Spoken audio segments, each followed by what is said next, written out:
consistency. That's simply, when it comes in, and that's not saying consistency just is like keep doing what you're doing, but you got to learn how to also pivot. So if Mm. what you're doing is not working, you got to find a way to make it work, and you got to look at the marketing strategy. So what worked last time may not work this time, but you got to realize that you got to actually sit down and think about what you're doing and what's been working.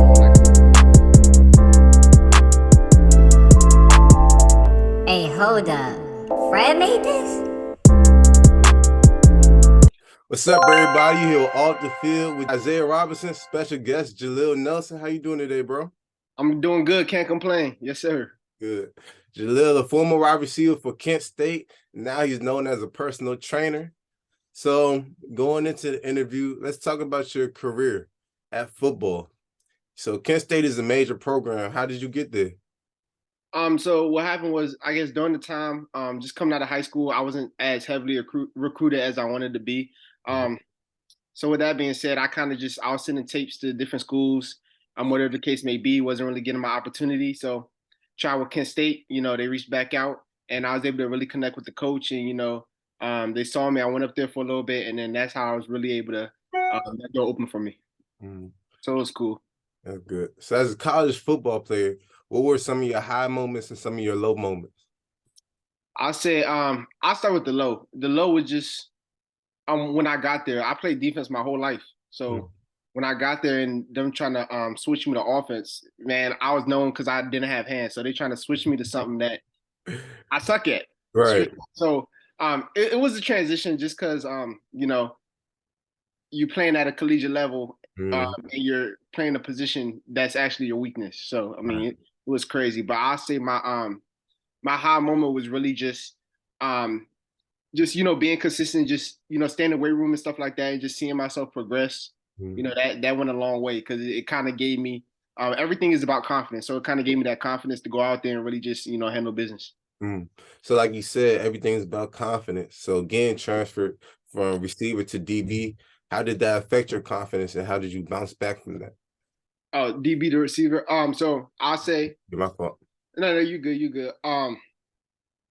So it affected my confidence just because like I didn't know what I was doing simply. I seen people were running Chris routes. My routes weren't crisp. You know Mm-hmm. how that stuff goes. So all that stuff happened, and it take a toll a little bit just because you just used to being top dog at where you at, and Mm. then you got to be humbled a little bit. So, um, yeah, that kind of really humbled me. But at the end of the day, I know you got to start and progress somewhere. So, Right. So, when did you realize you wanted to stop playing football? um, so I have a bad history of dislocating shoulders Mm. over and over again. So when I was in college, I was playing, but I wasn't really getting the PT that I wanted. Mm-hmm. And I had told myself, I was like, I'm grinding, I'm doing all this working, and I love what I do. I know how long it took me to get here.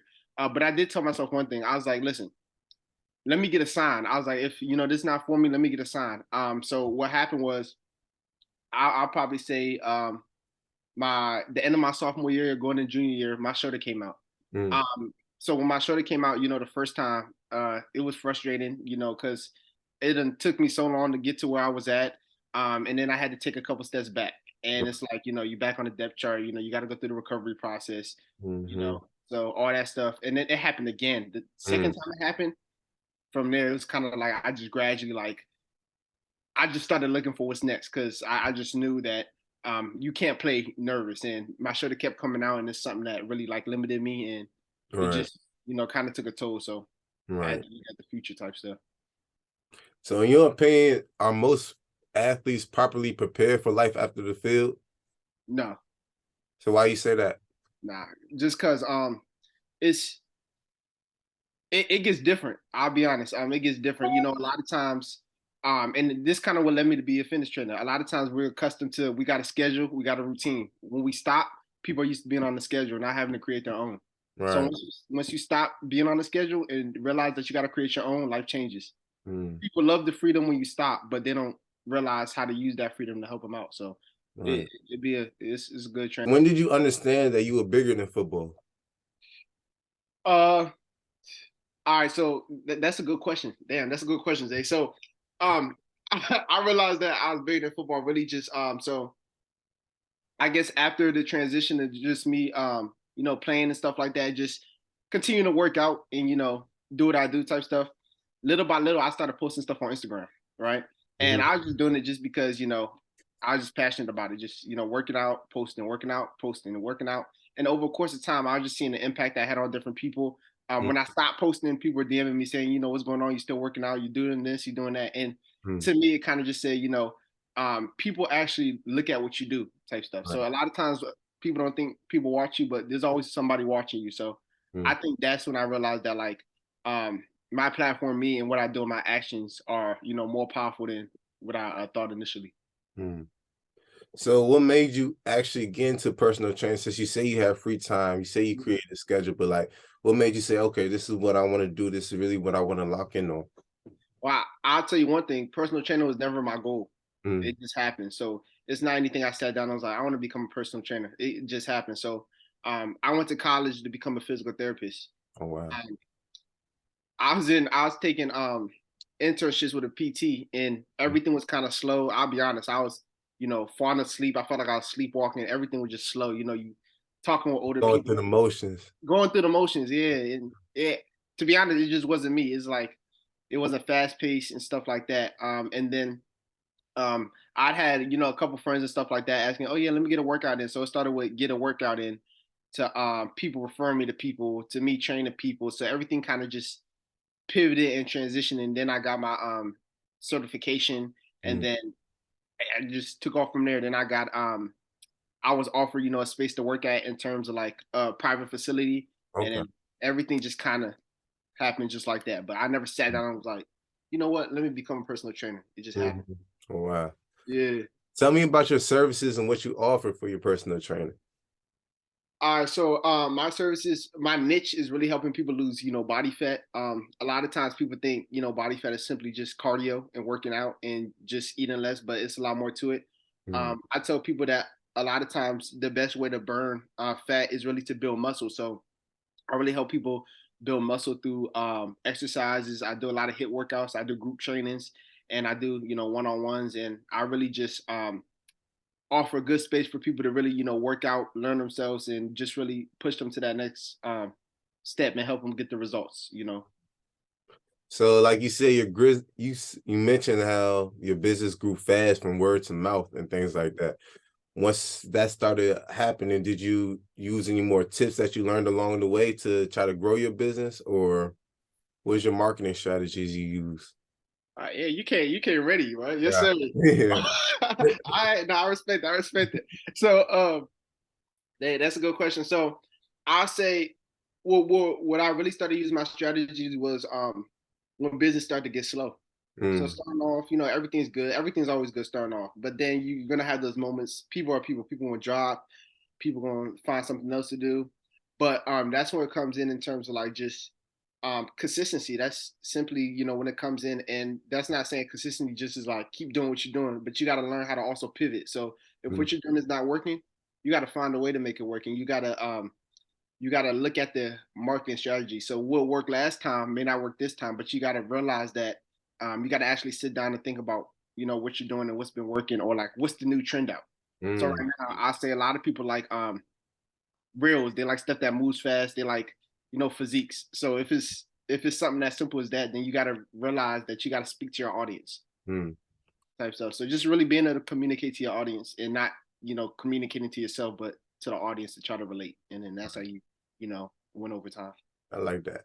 Yeah. So, what are some of the biggest things you learned being an entrepreneur? Um, the biggest thing I learned really is that like everything takes time. You really can't rush the process. I feel victim to that. I want things to happen now. I don't Right. want to wait, and that's the truth. I don't want to wait, and that's kind of why I'm doing what I'm doing now, just because I don't want to. I want to do everything on my own time. So, I say my biggest uh challenge with that was really just learning just how to be patient, but not just patient, but put in the works even when I couldn't see the results Mm-hmm. as much as I wanted to. And basically just trusting the process, trusting that you're going to get to where you need to get to. Just trusting it, just trusting it. And I Mm-hmm. know that sounds easy, but in reality, that's all you could do sometimes. Mm-hmm. Yeah. So, how did your sports career prepare you for being a business owner? Um, really, I'll say really just going back to that consistency, just knowing that day's not always going to be the best. It's not always going to be easy as you thought. There's always going to be a better trainer, somebody that knows more, somebody who I guess has more clients or who could offer more. But at the end of the day, you just got to stick to your script, and it's really just you versus you, and then you lose once you start comparing yourself. Once you start looking at everybody else, that's when you lose. Mm, That's exactly when you lose, and I had to realize that myself. mm. And like people that can really transfer over from sports, like you say, trusting the process. Coaches say that all the time. Right. Just worry about yourself, be consistent with yourself, be the best you. Because when you look over and trying to compete with somebody else, that's when you That's get when you lose. worse. Yeah, So that's crazy how that transferred over from the football field and just sports as a whole to the real life. It yeah, just give you life lessons to carry along the way. that's facts.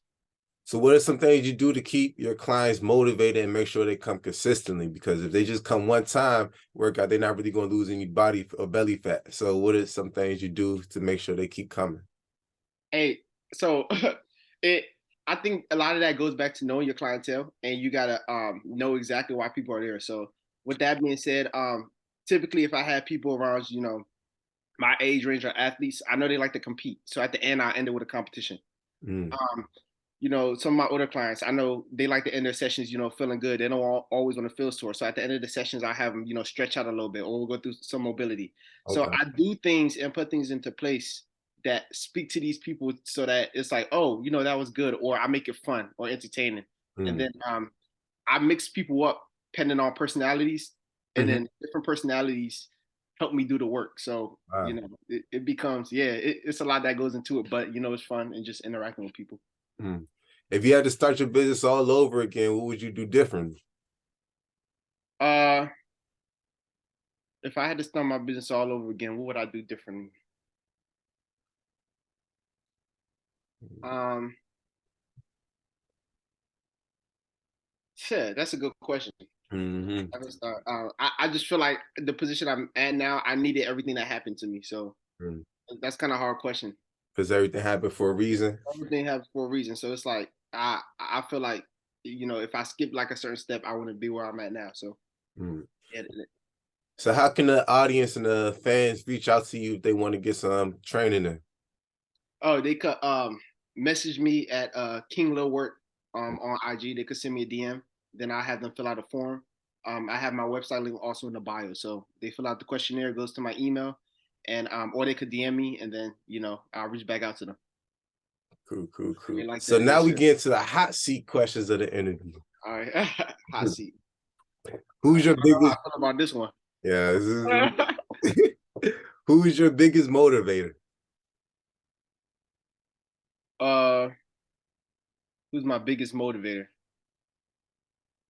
I mean, I say my father. Mm. So You, like, yeah. you see him working. Explain to me why you pick him. I say that just because I see like him just make everything look fun and easy, and that's what it's all about. I don't feel like you always gotta work hard. You're supposed to enjoy what you do. So Mm. just seeing him being able to be happy about what he does and what he's passionate about, waking up every morning and not only working hard but having fun doing it. So just whatever you're passionate about, have fun and learn how to use that to make a dollar, but have fun in the process. Love that. Craziest training story. Craziest training story. So I so Good one. I'll say so as a trainer, you come across a lot of different types of people. So you come across people in relationships. You come across you know sometimes celebrities. You come across just a whole different prospect and different type of people. Mhm. And I say just starting off just being in train. Hold on, I got Nah, you it. good. I see how I want to say this. This is good right here. uh, oh, okay, cool. So I just say like, as a trainer, just coming across, different types of people and stuff like that. Let's be honest, a lot of people, trainers sometimes have a bad rep. Mm-hmm. And a bad rep in terms of like just not everybody is authentic to help. It's like they want something out of it, or they may be attracted to the person, or whatever the case may be. Mm-hmm. And just starting off, just trying to establish myself and know and let people know that I'm serious about business stuff like that. People will look. You training my girl, just all different types of stuff. Right. But so just starting off, just really just trying to let people know, or not even let people know, or show people that this is a serious type business, Mm-hmm. and that you're dedicated to what you do in your craft, and that you're not here to play type stuff. So Right. yeah. So what I'm getting from this is some guy got mad at you for training a girl and they hit you up. I mean, yeah, pretty Yeah. much, yeah, pretty much, but yeah, pretty much. Mhm. So who you think cheat more, men or women? These really hot seat questions, huh? I see questions. Uh, I feel like that's a hard question. I don't know. I say it's kind of I mean, I think kind of is probably the same rate. I just think that women are more slick with it. It's more slick with it. So look, I was having a debate with somebody with this. Do you Uh, think women are more slick with it, or you think men just don't do much as women do?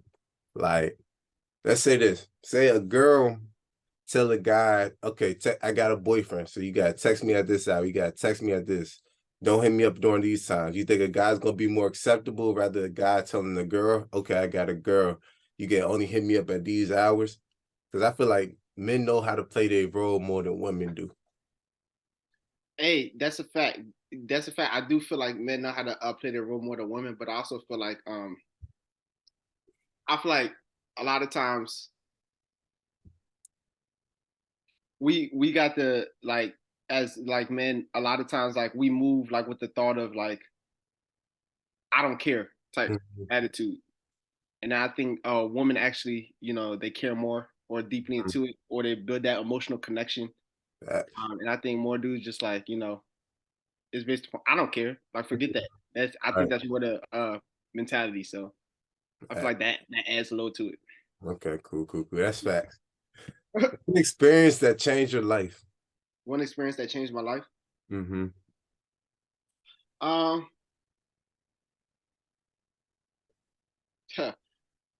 I say I say one of my first clients who I was training them and just seeing them able to transform probably like in like I guess 3 to 4. Nah, it was probably about 4 to 5 months. So as a trainer, it's easy to be like, oh yeah, help you do this, help you do that. But when you see it from your own eyes, it could be Mm-hmm. like, wow, I really helped them get there.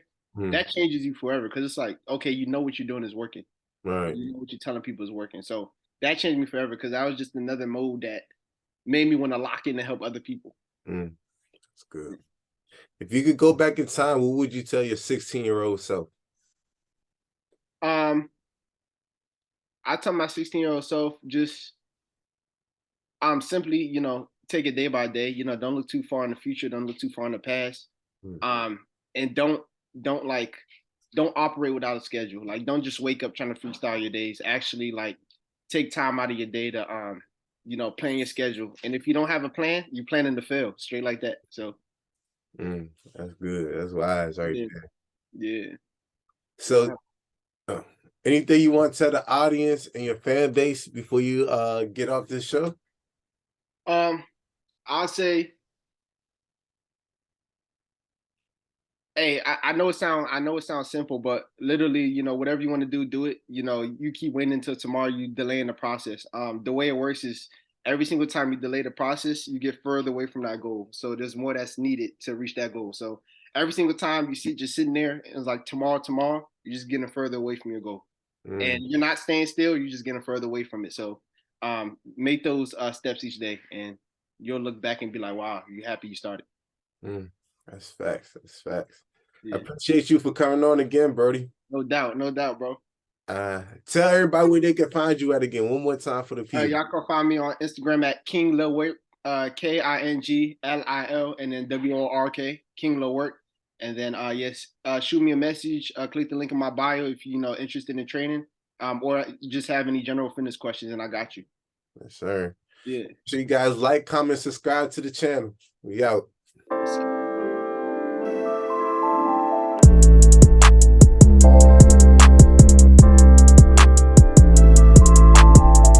Hey, hold up. Fred made this?